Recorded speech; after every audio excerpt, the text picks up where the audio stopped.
আমি তো এখন ফোরম্যান হয়ে গেছি, দেখি আজ কাকে সাইজ করা যায়। এ মাসুদ, এদিকে এসো। জি স্যার, আসতেছি। হ্যাঁ স্যার, বলেন। এই নাসির আর নাইম কোথায় রে? আমি তো জানি না স্যার, আমাকে বললো তুই কাজে যা, আমরা দুজন আসতেছি। ওরা তো কথা বললো, ওরা কথা শুনে না স্যার।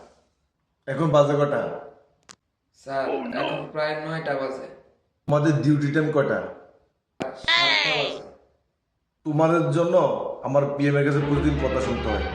তুমি নাসির আর নাইমকে বলে দিও এরকম করলে আর আমার সাথে রাখবো না, আমি রিলিজ দিয়ে দেবো কোম্পানির বললা। এসব আমার ওয়ার্কার চাই না আমি। প্রতিদিন লেট করে আসে, আবার কাজের সময় ফাঁকি দেয়। আলিও বাবা, সবাইকে রিলিজ করে দেবো, বুঝতে পারছো? ঠিক আছে স্যার, আমি ওদেরকে বলে দেবো স্যার, ওরা যাতে এরকম না করে। আজকে ওদেরকে বলে দিও আজকে টাইম শেড ওদের নাম উঠানো হইবে না। আর এটা লাস্ট ওয়ার্নিং, ওকে? তুমি বলে দিও, ঠিক আছে?